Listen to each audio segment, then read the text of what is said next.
Mais la pensée qui m'a particulièrement frappé était la suivante. Ce n'était pas un homme qui se contentait de dire ou de prêcher quelque chose, mais un homme envoyé par Dieu. Et cette simplicité avec laquelle il proclamait la parole devait subjuguer tout le monde. Il y a une telle profondeur là-dedans. Et comme je l'ai dit, j'ai été béni et j'espère que nous serons tous bénis. Mais il faut être attentif. Il faut être présent intérieurement, suivre et ouvert devant le Seigneur.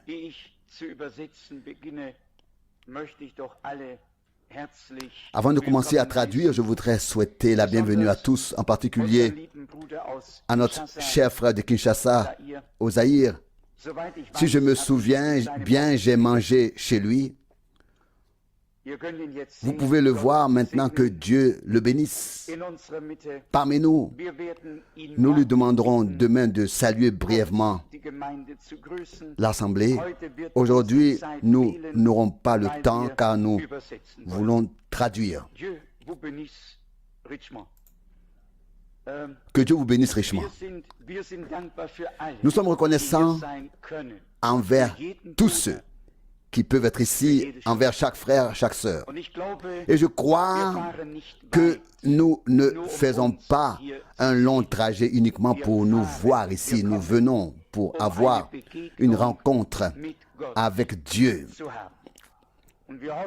Et nous espérons que cette prédication de ce soir suscitera la foi en nous.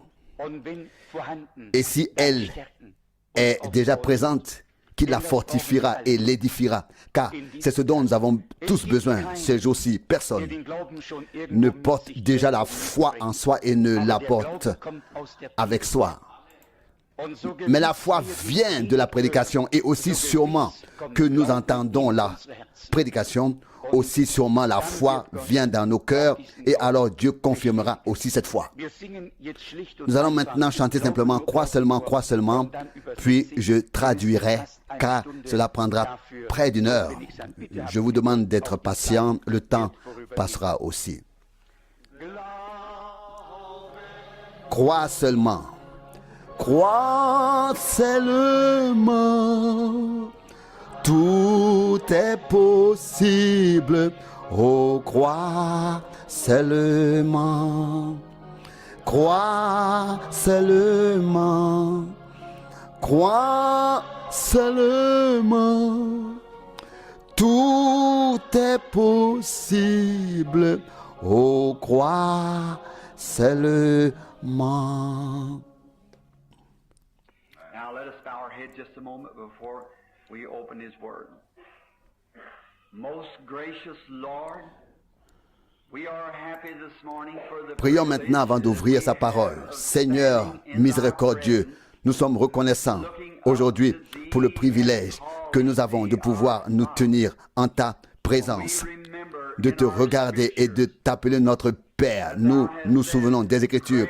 Tu as dit, priez, notre Père qui est aux cieux, sachant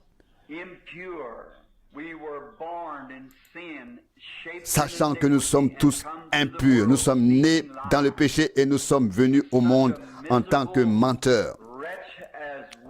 Nous sommes misérables, nous sommes mauvais. Mais grâce au sang de ton Fils, le Seigneur Jésus, grâce à la grâce imméritée qui nous a été accordée, nous pouvons lever les yeux et dire, Père, comment te remercier pour cela? Et Père, nous te prions aujourd'hui, sonde nos cœurs pendant que nous t'adorons. Nous venons dans un seul but, celui de t'adorer et de célébrer ce grand jour où nous vivons, où tout semble avoir échoué. Mais une chose est sûre, qui ne peut échouer, c'est Jésus. Car il nous a dit ici sur terre, Le ciel et la terre passeront, mais mes paroles ne passeront point. Quelle certitude nous avons reçue. Notre âme peut reposer éternellement en elle, sur sa parole. Eh bien, elle nous a été donnée sous la forme d'un livre appelé la Bible, écrit par le Saint-Esprit et qui ne peut être révélé que par le Saint-Esprit. Qu'il vienne maintenant sur la parole écrite et parle par des lèvres mortelles à des oreilles mortelles, mais qu'il donne une compréhension éternelle dans les cœurs. Seigneur, sonde nos cœurs. Nous voulons t'aimer davantage, avoir une communion plus intime avec toi et nous rapprocher de toi. Nous te prions, Seigneur, en ce jour. Il y a tant de personnes dans le besoin, ici et dans le pays. Puissions-nous recevoir ce qu'il a acquis pour nous lorsqu'il a été frappé. Car il est écrit, il a été meurtri pour nos transgressions. Et par ses meurtrissures, nous sommes guéris. Oh, que le Seigneur soit loué et que mon âme n'oublie pas le bien qu'il a fait. Lui qui pardonne toutes tes transgressions et qui guérit toutes tes maladies. Seigneur, puissions-nous t'adorer ainsi et que tous ceux qui ont besoin de quelque chose le reçoivent, le salut pour l'âme, la guérison pour le corps, puissent-ils recevoir toutes les bénédictions. Et ce dès maintenant. Nous nous remettons à toi, Seigneur, et nous te demandons de nous parler, de nous écouter et de répondre à nos prières, car nous te le demandons au nom de ton Fils, Jésus-Christ, notre Sauveur. Amen.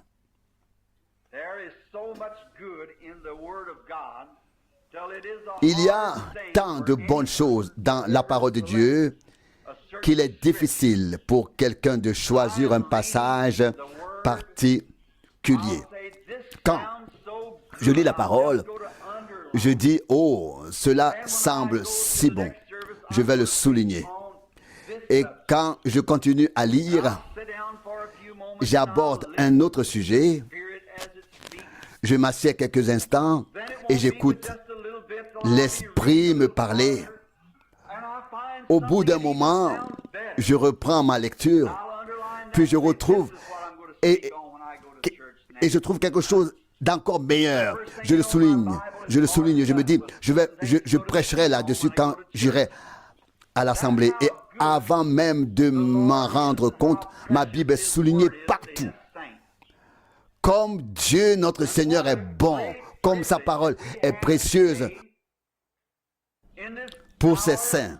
Et quel grand privilège nous avons aujourd'hui, à une époque, à une heure, dans cette heure où tous les espoirs semblent s'être envolés. Et pourtant, nous trouvons un fondement inébranlable, à savoir dans la parole. Cela fait quelques jours que j'ai à cœur, comme je l'ai dit à frère Neville, ou comme je le lui ai fait dire par Sir Woods, de parler aujourd'hui du thème « L'écriture sur le mur ». C'est un message que le Seigneur m'a donné lorsque je suis revenu de Californie. Mais ce message était si émouvant. C'était un moment particulier. Et je me suis dit, les gens comprennent-ils que nous vivons une époque particulière avec tout ce qui se passe actuellement, avec ce qu'ils envoient dans l'espace, etc. Nous sommes certainement à la fin. Et puis, quand les gens sont dans cet état et qu'on les laisse ainsi, sans leur apporter un message qui leur donne de l'espoir, cela ne va pas. Sinon, les gens sont dans un état où ils deviennent nerveux et se demandent ce qui se passe. Et je pense que lorsque je reviendrai dimanche prochain, je parlerai du thème « L'écriture sur le mur ». Puis du thème « L'Église sera-t-elle enlevée avant la tribulation ?» Si donc toutes ces choses sont si proches, alors l'enlèvement est encore plus proche que la tribulation, etc. Car nous reconnaissons que l'Église sera enlevée avant la tribulation. Je voudrais lire dans le livre de l'Apocalypse, au chapitre 3, ce qui concerne l'Église d'aujourd'hui.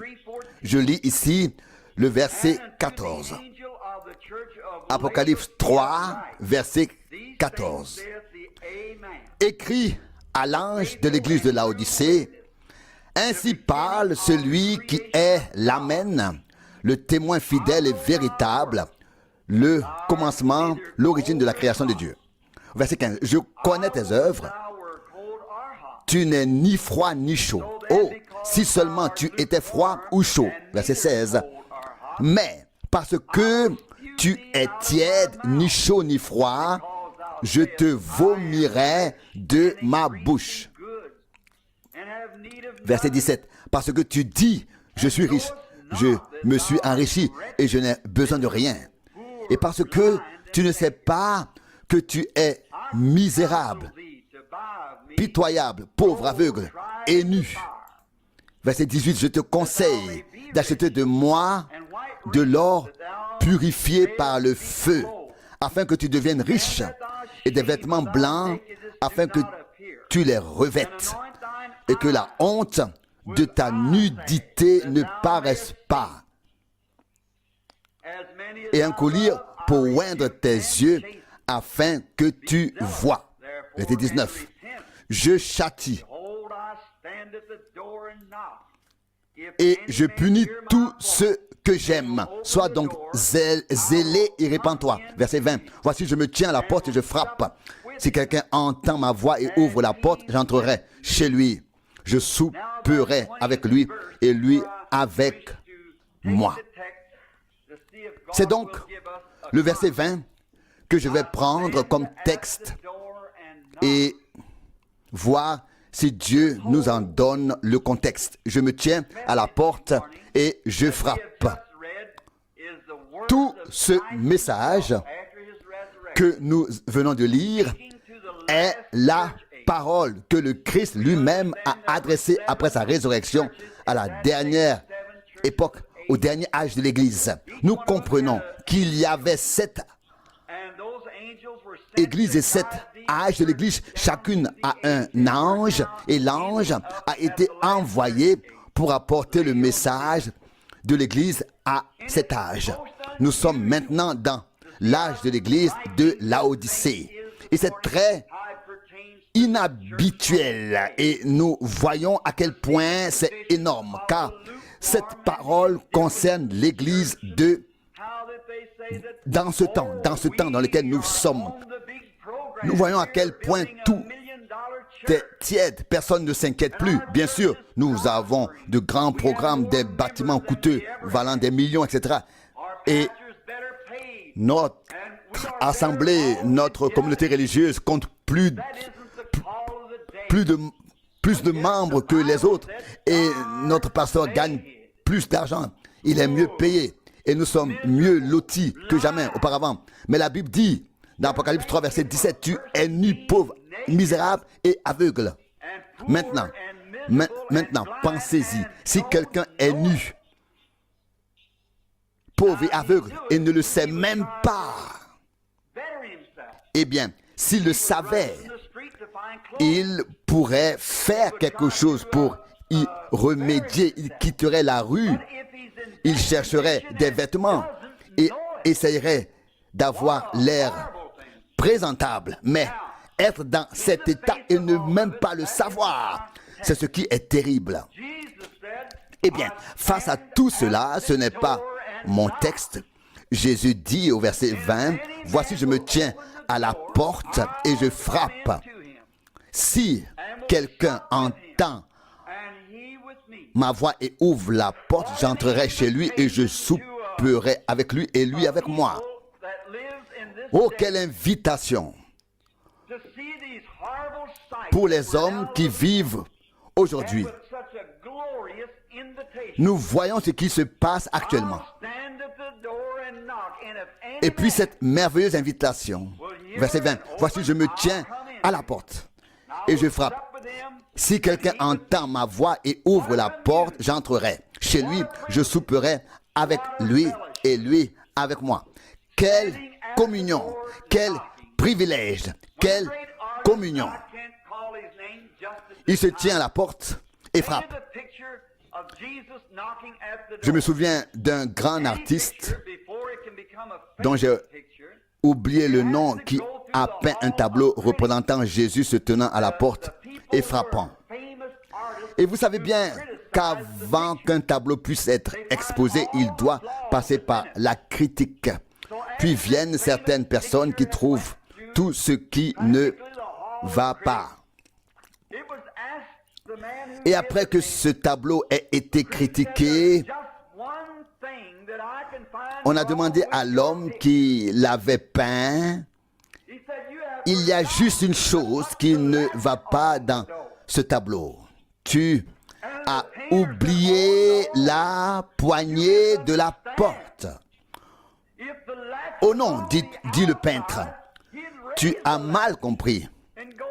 Si la poignée était à l'extérieur, il pourrait ouvrir et entrer. Mais la poignée est à l'intérieur.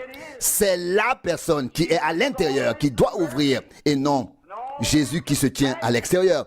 Et c'est ainsi, Jésus, avec toute sa miséricorde, tout son amour, toute sa compassion, mais c'est vous qui le laissez entrer ou qui le laissez dehors. La poignée est à l'intérieur. La poignée de porte est à l'intérieur. Pourquoi quelqu'un devrait-il frapper à la porte d'un autre? Quelle serait la raison? Eh bien, il veut entrer. Il veut entrer. Il y a quelque chose qui le motive. Soit il veut apporter quelque chose, montrer quelque chose ou dire quelque chose. Si quelqu'un frappe, c'est qu'il veut entrer. Peut-être veut-il veut-il avoir communion ou il y a quelque chose dont il veut parler. Il a quelque chose dont il veut parler. C'est pourquoi Jésus frappe à la porte. Qu'en pensez-vous? À travers les âges, des personnes très importantes ont frappé à toutes sortes de portes. Pensez au plus grand empereur de son temps, Auguste. Que pensez-vous qu'un soldat aurait ressenti s'il avait vécu quelque part dans une cabane et que le roi Auguste était sorti de son palais, s'était rendu à cette cabane et avait frappé à la porte? Quelle émotion cela aurait été pour ce simple soldat. Ce grand souverain de Rome se tient maintenant devant sa porte, frappe et souhaite lui parler. Oh, il aurait ouvert la porte, serait tombé à genoux et aurait dit, « Grand souverain, entrez dans ma modeste demeure. Tout ce que vous voyez ici vous appartient. » Bien sûr, il aurait été bouleversé d'avoir un tel privilège, celui d'accueillir le souverain de Rome de l'époque. Quel privilège cela aurait été pour un pauvre en Allemagne à l'époque d'Adolf Hitler. Si cet homme était venu chez un pauvre et avait frappé à sa porte, et l'homme serait allé à la porte et aurait regardé, et là, le Führer de l'Allemagne, le grand Hitler, comme on l'appelait, se tient à la porte, le souverain, le dictateur du pays. Oh, on aurait dit, je ne suis pas digne qu'un tel homme frappe à ma porte. Pensez-vous que ce Führer veuille parler avec moi, simple citoyen, il aurait ouvert la porte, se serait prosterné et aurait dit, entrez fureur. Bien sûr, tout ce qui se trouve ici vous appartient, grand fureur du pays. Bien sûr, cet homme aurait été heureux et même honoré qu'un tel homme vienne le voir. Vienne le voir.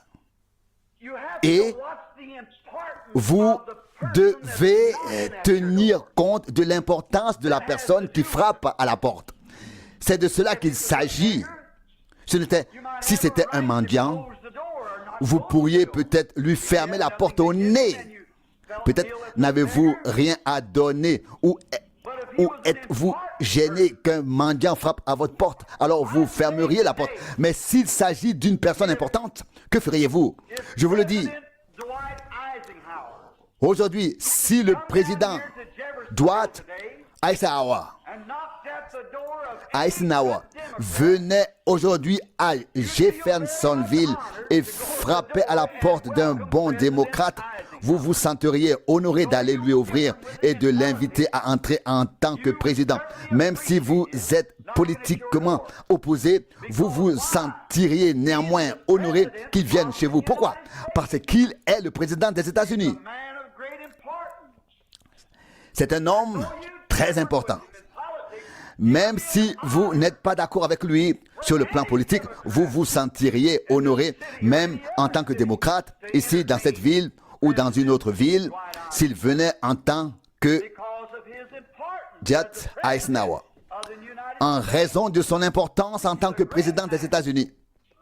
Un grand homme, un homme honorable, et il occupe une position élevée. Récemment, la reine d'Angleterre est venue. Elle s'est rendue au Canada et a visité toutes les provinces, puis elle est venue aux États-Unis. Et il n'y aurait pas une seule personne dans toute l'Amérique qui n'aurait pas été heureuse que cette reine vienne leur rendre visite. Qu'auriez-vous pensé aujourd'hui si la reine d'Angleterre, même si vous n'appartenez pas à son pays, vous êtes américain, mais si elle venait frapper à votre porte, et vous verriez ses servantes et elle se présenterait comme la reine d'Angleterre et dirait, je voulais vous rendre visite. Quel honneur ce serait en raison de son importance. Elle est reine et l'une des plus grandes reines du monde. C'est la reine d'Angleterre. Même si elle n'a aucun pouvoir dans ce pays, mais en raison de son importance, vous seriez heureux de la laisser entrer. Et je serais heureux de l'accueillir, sachant que j'aurai le privilège et l'honneur de l'avoir comme invitée en tant que reine d'Angleterre. Mais maintenant, il s'agit de Jésus. Jésus se tient à la porte. Il frappe. Et nous le laissons dehors. Et ne lui ouvrons pas la porte. Nous le laissons frapper. Et je vous demande, qui est plus important que Jésus? Dites-moi, qui est plus grand que lui? Et ici, il dit, je me tiens à la porte et je frappe. Si quelqu'un m'ouvre, j'entrerai et je souperai avec lui. Et si tous les empereurs, si tous les Hitler et tous les grands hommes et femmes du monde frappaient ensemble à votre porte, ils n'auraient aucun poids en comparaison de celui qui se tient chaque jour à la porte de votre cœur, à savoir le Seigneur Jésus, et qui frappe. Il veut entrer. Il veut vous parler. Vous lui appartenez. Vous avez été créés à son image. Vous êtes des êtres humains créés à l'image de Dieu. Et il veut vous parler. Il ne va pas vers les grandes personnalités, il va vers les pauvres, vers ceux qui ont besoin de lui. Et tous ceux qui entendent sa voix et ouvrent la porte, il entre chez eux, il leur parle. Maintenant, réfléchissez à ce que cela signifie. Aujourd'hui, le roi de gloire, le grand je suis, celui qui était dans le buisson ardent, celui qui a séparé les eaux pour que le peuple d'Israël puisse passer,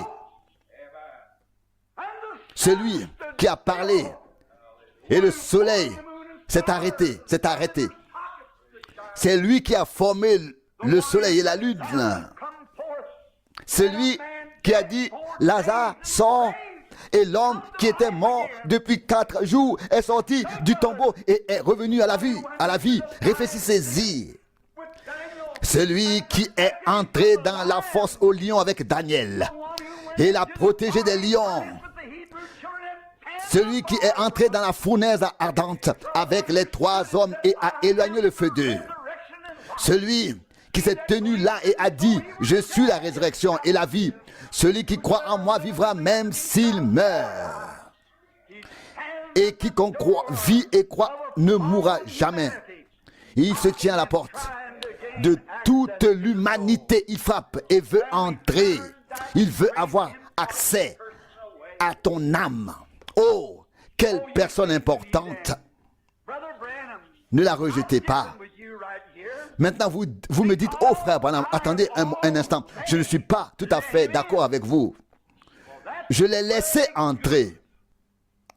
Oh, c'est bien. Je suis heureux que vous l'ayez fait, que vous l'ayez laissé entrer. Mais savez-vous ce que vous avez fait? Il semble que vous l'ayez laissé entrer par la porte, mais vous avez beaucoup de petites pièces et de compartiments dans votre maison. Vous venez de le laisser entrer, mais il se tient là à la porte d'entrée. Il n'a rien à dire, il ne peut aller nulle part, il ne doit rien voir, il doit venir, mais il doit rester là, à l'entrée. Oui, et qu'en aurait-il été si un guide? Si quelqu'un était venu et que vous lui aviez dit « Restez bien à la porte », c'est ce que nous faisons souvent, nous qui nous appelons chrétiens. C'est ce que nous faisons avec Jésus. Vous dites « Entre, oui, je crois que tu es le Fils de Dieu, mais laisse-moi tranquille, je m'occupe de mes affaires tout seul. » C'est cela qui est dangereux. Vous avez de toutes petites portes dans votre cœur, de petits compartiments dans votre cœur. Tous les chrétiens en ont, et oui, ils laissent entrer Jésus, mais ils ne laissent pas Jésus suivre son chemin. Ils lui souhaitent la bienvenue. Oui, mais que se passerait-il si je venais chez vous et que vous me disiez « Bienvenue, sois la bienvenue » et que je me sentais comme votre frère, je m'assiérais, j'entrerais dans la pièce et je me sentirais chez moi. Et si je venais chez vous et que vous m'accueilliez, si j'étais accueilli, alors si j'étais fatigué, je m'allongerais là où il y a un lit. Et si je voulais manger, je trouverais la cuisine. Et je saurais que je suis le bienvenu. Et si je venais chez vous et que vous me disiez « Reste ici », tu ne peux pas entrer là. La porte, non, pas là et pas là. Alors, à cette porte, non. Alors, rentre, mais pas à cette... Reste là à l'entrée. Alors, je ne serai pas le bienvenu. Mais c'est ainsi aujourd'hui avec les gens qui se disent chrétiens. Oh, vous dites, j'appartiens à l'assemblée. Oh, c'est bien. Mais voyez, la raison pour laquelle il y a tant de détresse dans les assemblées, tant de confusion dans l'église, tant de désaccords, tant de désordre. Ce n'est pas parce que Jésus n'est pas là, mais parce qu'on ne lui permet pas de prendre les choses en main et d'agir. Nous avons les petits compartiments. Oh, tu ne dois pas toucher à ça. Tu peux entrer, mais pas plus, pas plus. Pas plus loin, pas plus loin. Je vais à l'assemblée, mais laisse-moi tranquille avec mes affaires. mais Jésus veut être le souverain suprême sur vous. Et la seule façon dont il peut vous bénir, c'est en devenant votre Seigneur. Et Seigneur signifie propriété et domination. Propriétaire et domination. Jésus a le droit d'accéder à tous les domaines de votre vie. N'ayez aucun secret pour lui. Ouvrez-lui votre cœur. Parlons maintenant quelques instants de certaines de ces choses. Une petite porte, c'est la porte de l'égoïsme. Oh, nous trouvons si souvent cet égoïsme dans le cœur des chrétiens. L'égoïsme. Oh oui, oui, pour moi, je revendique cela.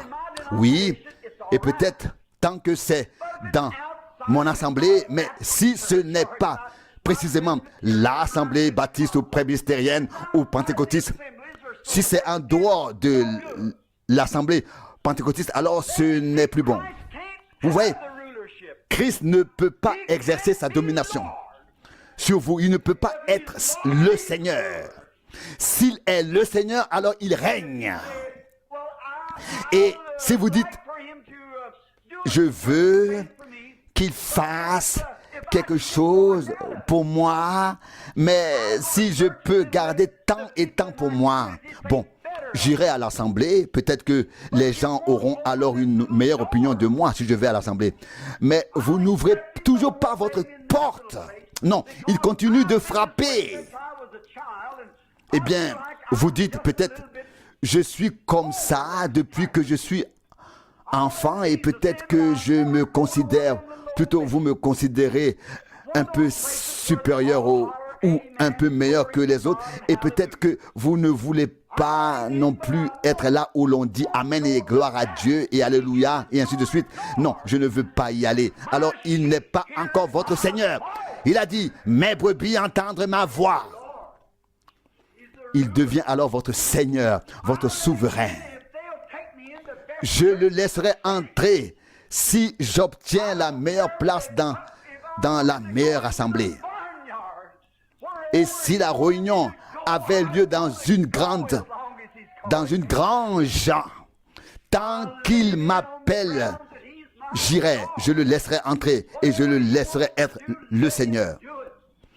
Qu'il fasse ce qu'il veut. Et puis, il y a une autre porte appelée orgueil. Oh, quel terrible démon noir est cet orgueil.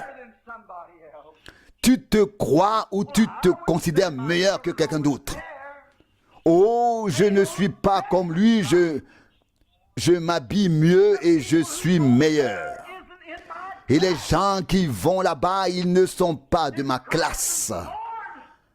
Mais si Christ est le Seigneur, et s'il est dans ton cœur, alors nous sommes tous de la même classe, car par un seul esprit, nous avons tous été baptisés dans un seul corps. Vous voyez, c'est un conflit dans lequel vous vous trouvez. Oui, Jésus doit venir, mais alors il ne doit plus rien faire d'autre. Je préfère ne pas faire bonne figure devant les autres, mais veillez à ce que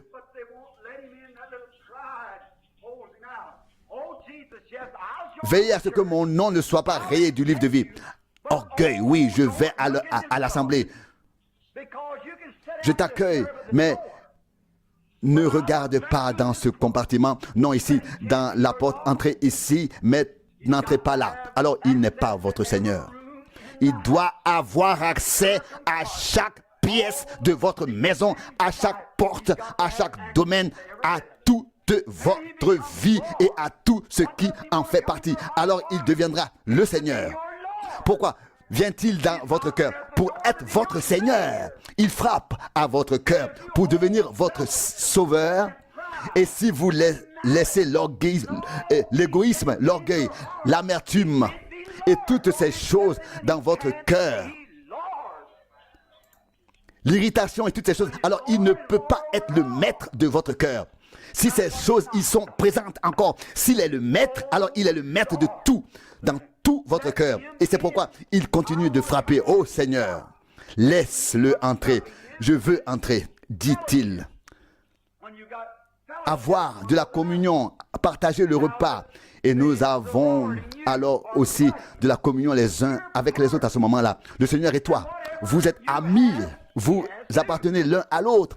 Ce que vous avez, il l'a aussi. Et ce qu'il a vous appartient. Vous voyez? Il est devenu comme vous afin que vous deveniez comme lui. Vous avez tout en commun. Il y a encore une autre chose, une autre porte dans le cœur dont je voudrais parler. C'est la porte de la foi. Tant de gens professant être chrétiens ne veulent pas ouvrir la porte de la foi. Vous dites, Seigneur, entre, mais je ne crois pas que toute la Bible soit vraie.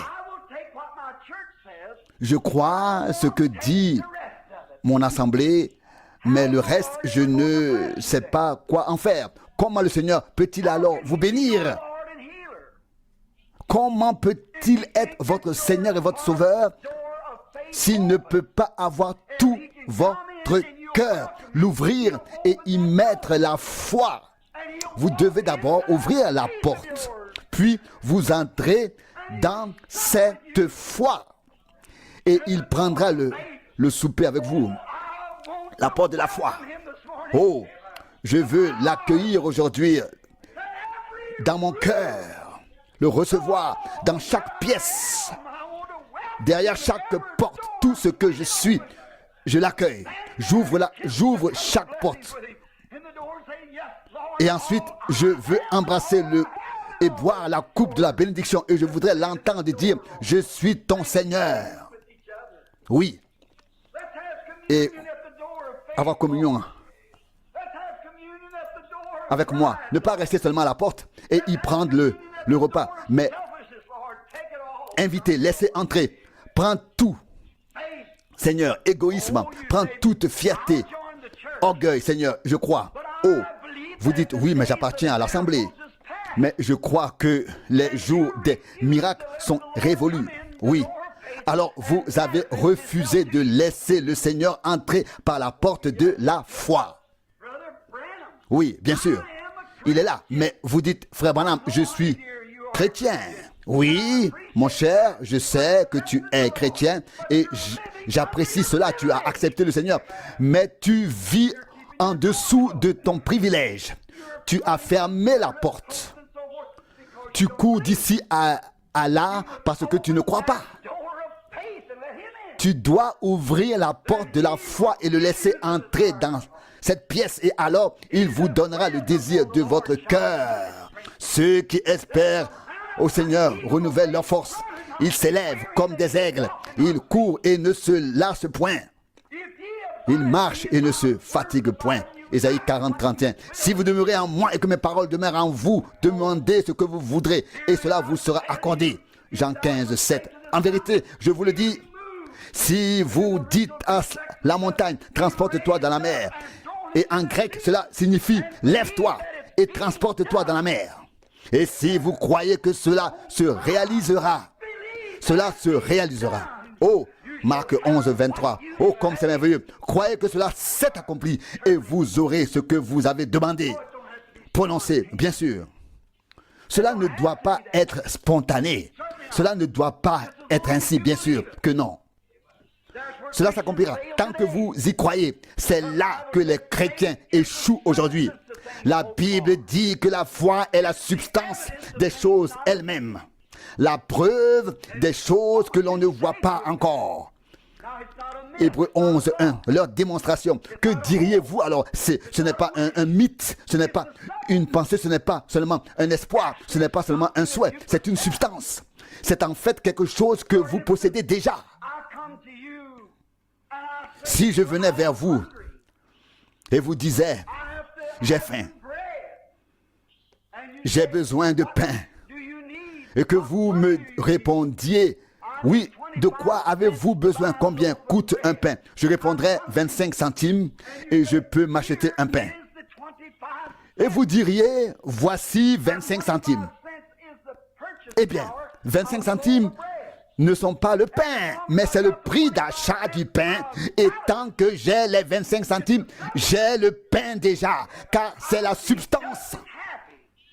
Je peux être aussi heureux avec ma faim, avec tout, avec mes 25 centimes, que si j'avais déjà le pain. Oh, loué soit le nom du Seigneur. Mais vous ne le laissez pas entrer là. Vous n'ouvrez pas la porte de la foi. Ce qu'il dit est pourtant la vérité. Quand il vous fait une promesse, acceptez-la avec foi et sachez que Dieu ne peut pas mentir. Alors c'est réglé. J'ai les 25 centimes. Ce n'est pas une idée. J'ai les 25 centimes. Et je sors. Je pars joyeusement comme si j'avais déjà le pain, car j'ai le prix d'achat du pain. Et si j'ai la foi, alors l'œuvre est déjà accomplie. La porte est ouverte. La foi de Dieu est dans mon cœur. C'est accompli. Si je peux vraiment croire en lui, alors cela n'a pas besoin d'arriver immédiatement. Immédiatement. La Bible dit, Hébreux 11, 27, Moïse regardait celui qui ne voyait pas comme s'il le voyait. Et Moïse a reçu les 10 commandements, etc. Une image magnifique. Eh bien, Moïse regardait l'invisible comme s'il le voyait. Il le regardait et il tenait bon. Abraham, lorsqu'il a reçu la promesse à 75 ans, à 75 ans, qu'il aurait un fils avec Sarah, pour lui c'était réglé. À l'instant même où Abraham a ouvert son cœur, la porte de la foi s'est ouverte. C'était déjà accompli pour lui. Arrivé pour lui, il vieillissait de plus en plus. Et la Bible dit dans Romains 4, verset 20, il ne s'affaiblit pas par son incrédulité, mais il devint de plus en plus fort et rendit gloire et honneur à Dieu, car il savait que Dieu pouvait faire, était plus que capable de faire ce qu'il avait dit. Amen. Ça, c'est la foi. Les années passèrent. Sarah, non, mais il ne trébucha pas sur la promesse de Dieu par incrédulité. Il loua Dieu et devint plus fort. Nous nous appelons chrétiens. Nous laissons Jésus entrer, nous sommes chrétiens. Et on peut prier pour nous, on peut nous oindre, des miracles peuvent se produire devant nous et vous pouvez le voir. Et si vous n'êtes pas guéri sur le champ, alors vous ne croyez pas. Alors vous dites, je ne l'ai pas reçu. Vous voyez, vous n'avez aucune foi. Vous devez le laisser entrer et dire, Seigneur, voici la porte, entre, prends tout en main dans ma vie maintenant. Et il entrera, et alors ce sera réglé pour toujours. Je me tiens là et je frappe. Il veut entrer par la porte de la foi. Et alors, les choses seront réglées. Les 25 centimes dans ma main valent autant que le pain. J'ai le prix d'achat pour cela. J'ai la substance, ou le prix d'achat pour la substance. Et lorsque la foi est ancrée dans votre cœur, rien ne peut vous ébranler. L'œuvre est accomplie. Déjà, Dieu l'a faite. C'est fait pour toujours. Je descends la rue, je traverse la rivière. J'ai de plus en plus faim. Je n'ai pas encore le pain. Mais pendant que je marche néanmoins dans la joie. Car j'ai le prix d'achat. J'ai la certitude que le pain m'appartient déjà. Que je l'ai déjà reçu. Oh, que son saint nom soit loué. Avant d'y arriver, je vais peut-être avoir des crampes d'estomac à cause de la faim.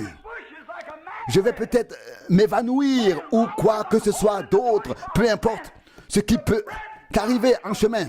Tant que je tiens les 25 centimes, le pain doit m'appartenir. Oh, loué soit Dieu. Quand la foi jette son encre, tout doit s'écarter. Dieu dit que je suis guéri et je suis guéri. Je le laisse entrer dans la porte de mon cœur. Il m'a fait cette promesse. Rien ne peut m'en détourner. C'est là déjà, croyez-le. la porte de la foi. Combien de chrétiens l'excluent? Combien de pentecôtistes le laissent sortir par la porte de la foi? Baptistes, presbytériens, méthodistes. Oh, il y a beaucoup de portes. Je dois en mentionner une autre. Et c'est la porte de vos yeux. Et ici, il est dit, tu es aveugle et tu ne le sais pas. Il parle de l'église d'aujourd'hui. Spirituellement aveugle. J'ai parlé à quelqu'un, je ne peux pas le dire publiquement. Mes frères Softman et quelques autres frères Jean et j'ai demandé tout cela mène. Où tout cela mène-t-il? Pourquoi les gens ne peuvent-ils pas voir ces choses et comprendre ces choses? Pourquoi ne peuvent-ils pas comprendre? Même cette image, cette photo devrait bouleverser la nation. Même un journal ne peut la publier. Qu'a dit le docteur John Elezi du FBI? Il a dit, Mr. Branham, un jour, on trouvera ces choses dans les magazines à 10 cents. Pas d'écho, pas de réponse. J'ai dit, en vérité, prenez les cas des possédés à Portland, prenez les sorciers en Inde, prenez ce qui s'est passé au bord de la rivière et tout ce qui s'est passé. Et on peut difficilement organiser un rassemblement plus important. Quelque chose nous retient. Qu'est-ce que c'est? Ils n'ont pas reconnu Élie avant qu'il ne soit parti. Beaucoup ne savaient pas qui était Jean avant qu'il ne soit décapité. Ils ne savaient pas que Jésus était le sauveur du monde avant de l'avoir crucifié. Saint Patrick détestait la communauté religieuse romaine, catholique, et protestait contre elle. Mais après sa mort, ils l'ont fait saint. De son vivant, ils ne savaient pas qu'il était un saint. Ils ne savaient pas que François d'Assise était un saint. C'était un prédicateur qui va de lieu en lieu, la Bible à la main. Il prêchait au bord du fleuve et il avait l'autorité, il prêchait la parole de Dieu. Et ils ne l'ont pas reconnu avant sa mort. Seulement longtemps après, Jeanne d'Arc, qui a sauvé la France, était une sainte. Elle était spirituelle. Elle avait des visions. C'était une femme spirituelle. Elle entendait les anges parler. Elle entendait la voix de Dieu. Elle avait des visions. Et qu'ont-ils dit qu'elle était une sorcière? Et la communauté religieuse catholique l'a brûlée sur le bûcher. Les prêtres l'ont fait. Et elle a crié pour qu'ils aient pitié d'elle. 200 ans plus tard, ils ont reconnu qu'elle était une sainte. Et puis on a déterré les ossements des prêtres et on les a jetés dans le fleuve. Mais ils ne l'ont pas reconnue avant qu'elle ne soit venue et repartie. Jésus a dit, ils ne pouvaient pas croire, car Ésaïe a dit qu'ils ont des yeux et ne voient pas, qu'ils ont des oreilles et n'entendent pas. Jean 12, 40. Je l'ai écrit sur ma feuille blanche dans la Bible. J'ai eu une vision que le Seigneur m'a donné. Je l'ai mentionné dans l'assemblée. Il m'a dit, va en Afrique, puis retourne en Inde. Et j'ai répondu, oui Seigneur. L'ange du Seigneur m'est apparu entre les deux pièces dans la colonne de feu, comme vous pouvez le voir sur la photo. Va en Afrique, comme je te l'ai dit. Et un an plus tard, ils m'ont encore persuadé à faire autre chose. Et puis j'étais en voyage en Europe, à Lisbonne, et je suis tombé si malade que j'ai passé toute la nuit à vomir. Et le lendemain matin, je suis allé dans la salle de bain pour prendre une douche. Et l'ange du Seigneur se tenait là et m'a dit, tu dois aller en Afrique. J'ai dit, mon Seigneur et mon Dieu, je ne suis pas digne d'être ton serviteur. Si tu le veux, enlève l'esprit de moi et donne-le à quelqu'un d'autre. Je ne suis pas digne d'être ton serviteur. Et puis, j'ai pris des dispositions pour pouvoir aller en Afrique. Et puis, il y a quelques soirs, j'ai relu la vision et Dieu savait que je ne la comprendrais pas. Et hier soir, j'ai remarqué à nouveau que la vision disait d'abord en Afrique, puis en Inde. Et je l'ai écrit moi-même, mais je ne l'ai pas fait. Je l'ai écrit moi-même. J'étais assis sur le bord du lit et j'ai bondi quand la voix m'a parlé. Puis je l'ai écrit. Combien de fois l'ai-je lu moi-même sans comprendre? Et beaucoup l'ont lu avec moi. Et pourtant, j'ai vu comment les gens seraient habillés. Et j'ai vu comment la lumière est venue. Et j'ai vu le blanc et le noir ensemble en Afrique. Je l'ai vu. Des blancs et des noirs ensemble. Mais quand les yeux s'ouvrent, alors ils sont ouverts. Oh Dieu, ouvre mes yeux pour que je voie. Laisse-moi regarder derrière le rideau du temps. Laisse-moi voir, Seigneur, ce qui se passe autour de moi. Ce qui est sur le point de se passer. Oh, quand je vois à quel point les gens peuvent être aveugles, des gens qui voient et ne comprennent pas. Ils voient comment Dieu vient dans les réunions et fait les choses comme il les faisait lorsqu'il était sur terre. Ils voient Jésus-Christ, le Fils du Dieu vivant, agir et œuvrer comme il le faisait lorsqu'il était sur terre. Et pourtant, ils ne comprennent pas. Comment est-ce possible? Leurs yeux ne sont pas ouverts. Un jour, ils s'ouvriront, mais il sera trop tard. Il sera alors trop tard. Le temps sera révolu et ils le voudront. Et ils voudront le voir. Et alors on dira, tu penses que c'était telle et telle ou telle chose et je ne le savais pas. Cela dépasse leur entendement et ils ne comprennent pas. Avez-vous compris ce que je dis? Voyez-vous, cela dépasse leur entendement. Vous cherchez quelque chose de grand qui doit arriver dans le futur et cela arrive maintenant sous vos yeux et vous ne le voyez pas. Oh Dieu, viens dans mon cœur, ouvre toutes les portes, ouvre mes yeux, ouvre-les. Oh, Cléopas et son ami marchaient sur le chemin. Ils sont venus, ils sont allés à Emmaüs, Luc 24, 13. Oui, il venait de Jérusalem et en chemin, il leur parla. Il marchait avec eux. Il mangeait avec eux. Mais il ne comprenait pas tout de suite. Quand il entra, il fit alors quelque chose. Et il reconnut que c'était lui. Cela s'est produit après sa résurrection. Et la Bible dit dans Luc 24, 31, leurs yeux s'ouvrirent. Il leur ouvrit les yeux, leur ouvrit l'esprit. Et ils retournèrent joyeux et dirent, en vérité, le Seigneur est ressuscité. Nous l'avons vu. Il a rompu le pain. Leurs yeux s'ouvrirent et ils comprirent.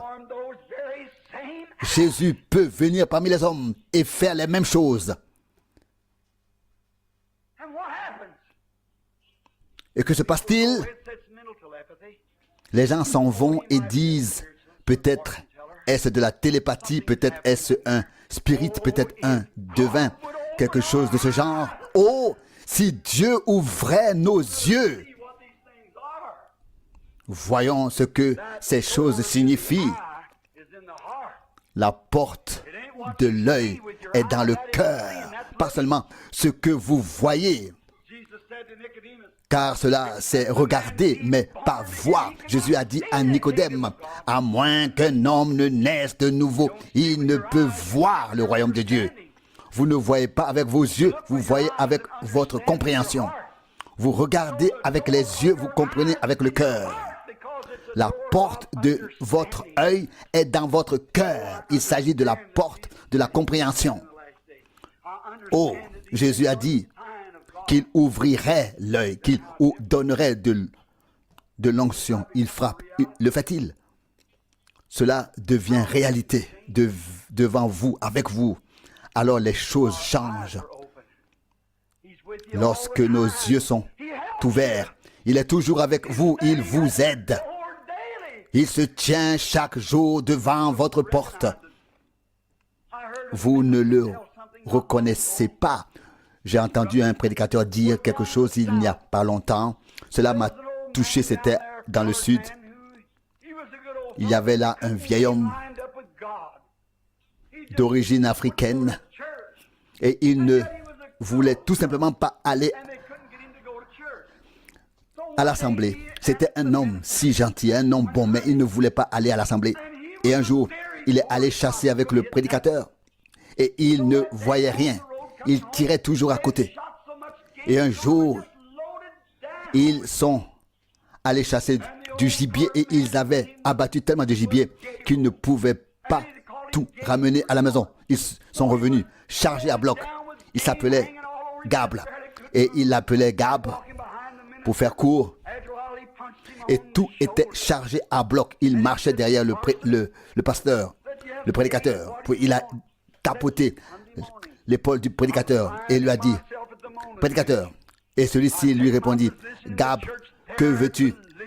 Il a dit, dimanche matin, je viendrai d'abord à l'hôtel et je me repentirai de ne pas avoir cru. Et le prédicateur dit, bien Gab, mais qu'est-ce qui a provoqué cette décision soudaine, ce changement?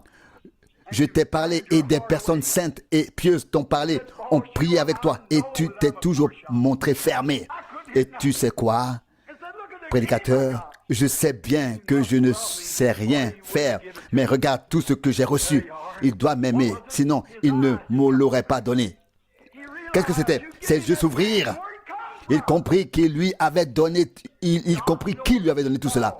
Qui le lui avait envoyé? Le bœuf connaît l'étable de son maître et l'âne la crèche de son maître. Mais mon peuple ne me connaît pas, dit le Seigneur. Ésaïe 1:3. Bien sûr, ils ne savent pas d'où viennent les bonnes choses, mais lorsque nos yeux s'ouvrent, alors nous pouvons voir. Il y a quelque temps, un homme se rendait à la mer. Il voulait s'y reposer, se rafraîchir. Et il pensait que s'il voyait les mouettes, s'il voyait les vagues et entendait le bruit de l'eau, il voulait sentir l'odeur de l'eau salée. Et il pensait que le fait d'être au bord de la mer lui apporterait du repos. Je peux rester là pendant un certain temps pour voir toutes ces choses que la mer a à offrir.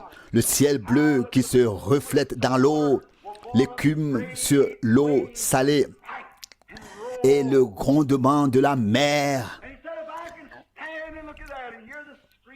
Et il avait toutes ces idées sur ce qu'il allait vivre là-bas, toutes ces imaginations. En chemin, il rencontra un homme. C'était un vieux marin, un très vieux marin. Et il lui demanda, où vas-tu? Je vais à la mer pour découvrir la bonté de la mer. L'homme répondit, et alors? Qu'est-ce que c'est ça? L'eau n'est que de l'eau. Le ciel n'est que le ciel. Et les mouettes ne sont que des mouettes, des oiseaux comme les autres. Il avait vu cela tellement souvent que cela lui était devenu habituel, banal. Cela ne l'impressionnait pas. Il en va de même pour vous, les humains. Vous avez tellement vu la bonté de Dieu, les miracles et les choses divines, qu'elles sont devenues banales, habituelles pour vous. Vous n'y prêtez plus attention. Cela ne signifie plus rien pour vous. Et quand la parole du Seigneur vient, la distinction, le discernement et la révélation dans l'assemblée se manifestent de la même manière qu'à l'époque où il marchait lui-même en Galilée. Et les gens, oh, pour la première fois, ils retiennent leur souffle. Oh, c'est le Seigneur, merveilleux, grand, puissant.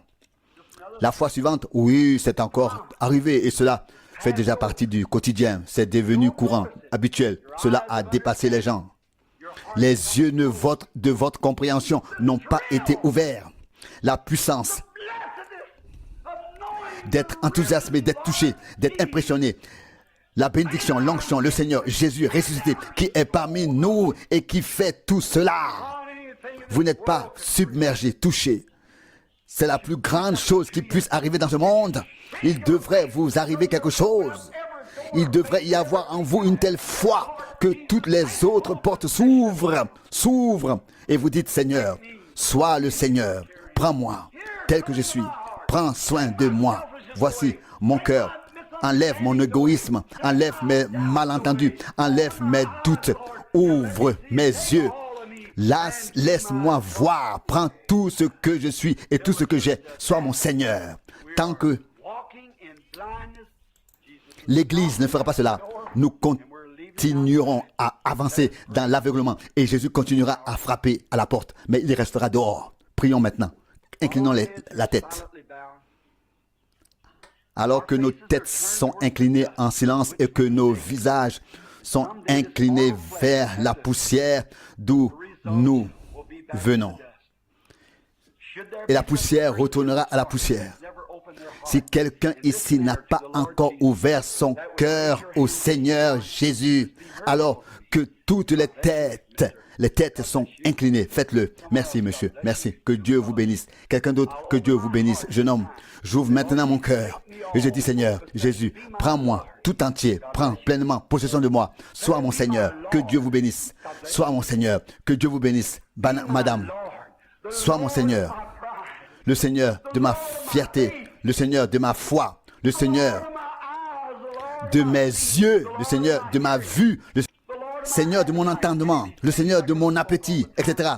Je pourrais parler de nombreux sujets. Sois le Seigneur de tout.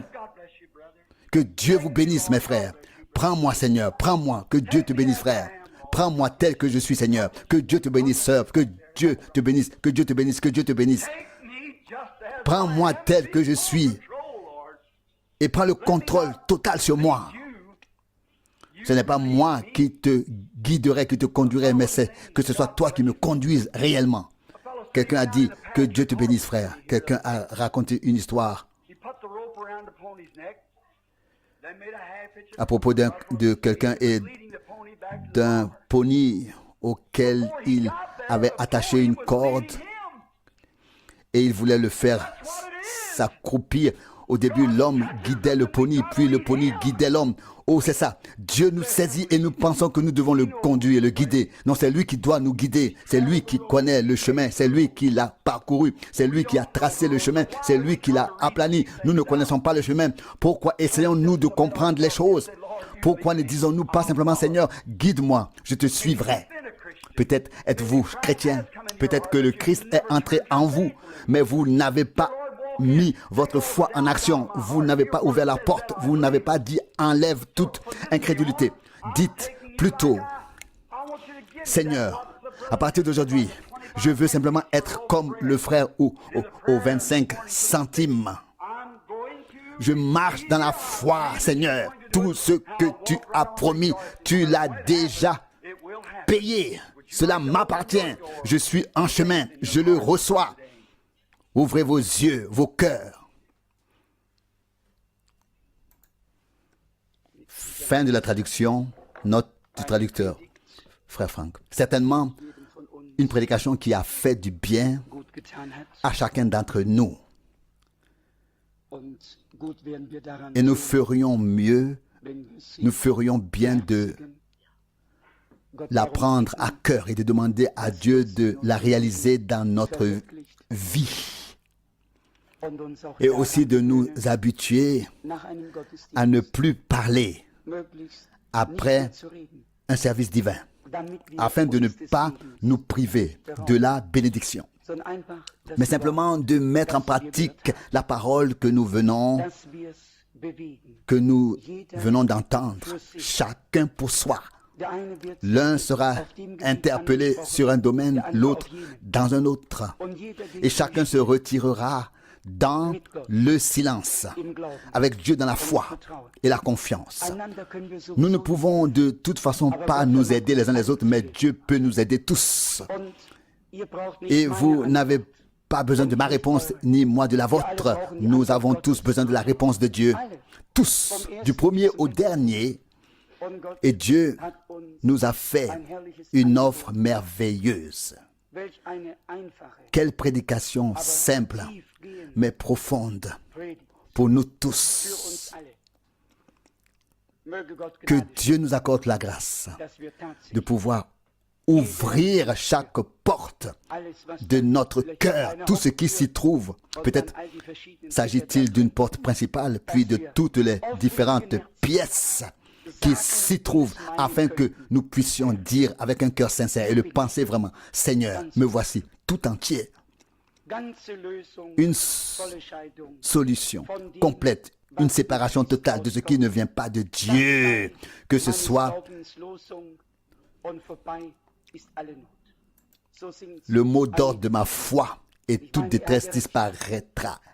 C'est ce que chante un compositeur, je pense qu'il avait raison. Comme nous l'avons entendu, Dieu est un Dieu pragmatique. Il n'est pas un Dieu de théorie, mais de pratique. Et ce qu'il a promis, comme nous l'avons entendu, il a fourni déjà. Le prix a été déjà payé entièrement. Tout t'appartient. Tout m'appartient. Mais d'abord, comme nous l'avons entendu, nous devons être entièrement à la disposition du Seigneur afin qu'il puisse vraiment exercer son plein droit sur nous, puis avec nous et à travers nous.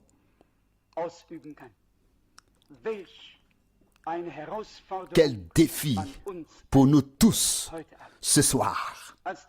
Quand les mains se sont levées, cela a simplement parlé à mon cœur et j'ai pensé comme ce serait beau si nous pouvions nous laisser émouvoir, toucher de la même manière par l'Esprit de Dieu, si la parole de Dieu nous parlait encore, si elle avait encore quelque chose à nous dire, si nous pouvions vraiment la suivre intérieurement. Si ce n'est plus le cas, si la parole de Dieu ne nous interpelle plus, que deviendrons-nous et que deviendra notre vie? Chez beaucoup, l'amour s'est refroidi, mais il y a des gens qui reviennent à leur premier amour et reçoivent la parole et avec la parole, ce qui y a été promis. Car la parole est d'abord une promesse, une parole de Dieu. Mais ensuite, l'acte suit la parole de Dieu. Je pense que ce soir, sans exception, nous devrions tous consacrer à nouveau notre vie au Seigneur et dire, Dieu fidèle, tu nous as parlé. Je pense que nous pouvons tous dire que nous avons accueilli le Seigneur, reçu le Seigneur. Mais où l'avons-nous laissé régner? Où l'avons-nous laissé décider? Où nous sommes-nous mis entièrement à sa disposition? Que Dieu accorde sa grâce, afin qu'aucun d'entre nous ne quitte cet endroit sans avoir été interpellé, touché. Et puis encore, et plus encore, sans avoir pris la décision de servir véritablement le Seigneur de tout notre cœur, afin qu'il puisse régner sur toute notre vie. Alors il agira pour la gloire de son nom. Levons-nous et prions. Peut-être chanterons-nous ensemble tel que je suis, ainsi doit-il en être. Tel que je suis, ainsi doit-il en être. Non pas ma force, mais par toi seul. Ton sang me lave de mes péchés. Ô agneau de Dieu, je viens. Je viens.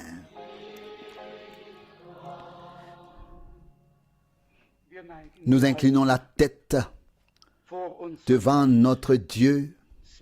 Nous sommes certainement tous submergés, touchés par le fait que Dieu nous parle encore.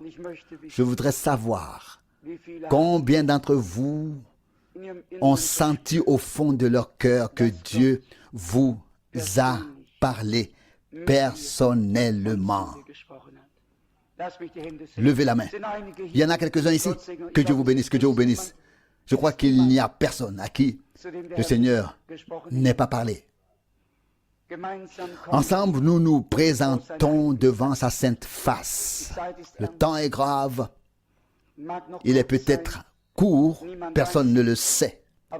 Mais nous savons une chose, au moment où le Seigneur parle, nous devons venir, suivre, répondre. Quand il frappe, nous devons ouvrir et le laisser entrer, l'inviter à entrer. Et alors il veut partager le repas avec nous. Je sais que certains souhaitent qu'on prie pour eux, ils ont des besoins de prière. Prière pour des besoins physiques. Nous prierons pour cela demain après le service divin du matin. Aujourd'hui, nous avons entendu de quoi il s'agit. Notre relation avec Dieu, notre communion avec lui. Et nous en avons tous besoin. Il fait si frais maintenant que Dieu mette dans nos cœurs un feu nouveau, un renouveau, une nouvelle bénédiction, un nouvel élan, une véritable ardeur par un feu. Par un feu. Pas un feu imaginaire, mais un feu réel qui brûle et qui dégage de la chaleur. Rendons grâce à notre Dieu. Adorons-le ensemble. Faisons-le vraiment ensemble maintenant. Père céleste, merci du fond du cœur pour ta parole précieuse et sainte. Quelle grâce que de pouvoir l'entendre. Quel privilège que tu nous parles encore. Seigneur, nous admettons que l'état décrit dans ta parole est notre état tiède, paresseux, aveugle, nu, misérable. Tel est mon état, tel est notre état. Seigneur, nous le confessons et nous te prions aujourd'hui. Sois miséricordieux envers nous. Entre, révèle-toi, mets fin à toute cette détresse. Ô Seigneur fidèle, où serais-tu venu sans qu'aucun changement ne se produise? Nous l'avons entendu dans l'introduction. Y a-t-il quelque chose qui m'est impossible? Mon Dieu, ce qui nous semble impossible, cela t'est possible, car tu l'as dit dans ta sainte parole. Tu as promis de rassembler Israël et tu demandes, même si cela vous semble impossible, cela devrait-il me sembler impossible? Non, mon Dieu, rien ne t'est impossible. Tout est possible. Et si nous croyons, alors tu pourras tout faire pour la louange et la gloire de ton saint nom. Dieu fidèle, ce n'est pas à nous d'accomplir beaucoup. Si nous te laissons entrer, tu feras le reste. Alléluia. Oh mon Seigneur, fais-toi une place. Fais-toi un chemin parmi nous, dans nos cœurs. Érige ta croix, ton pardon, ta grâce. Oui, que ton salut soit révélé pour la gloire et l'honneur de ton nom. Seigneur bien-aimé, prends chaque domaine de ma vie et de notre vie sous ton règne. Seigneur, sois le Seigneur, gouverne, décide.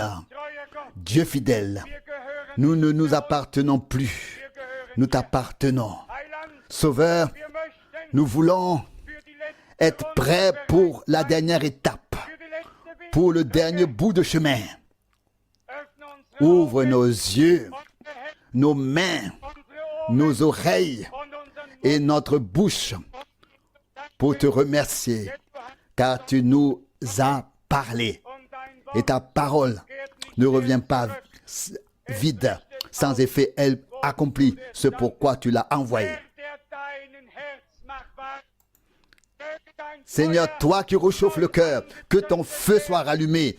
Mon Dieu, place-nous sous la conduite directe de ton Saint-Esprit. Mets fin à toutes les paroles inutiles. Mon Dieu, puissions-nous entendre tes paroles, les garder et les mettre en pratique afin que tu puisses les accomplir.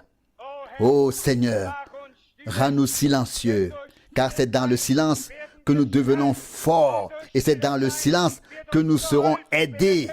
Alléluia. Seigneur, je te remercie d'avoir adressé cette parole à moi. Je te remercie d'avoir adressé cette parole à nous tous. Tu nous as parlé. Loué et glorifié soit ton nom merveilleux et glorieux. Nous louons la puissance de ton sang, de ta parole et de ton esprit. Et nous te remercions d'être toujours à l'œuvre. Adoration et honneur à ton nom merveilleux et saint. Alléluia. Amen.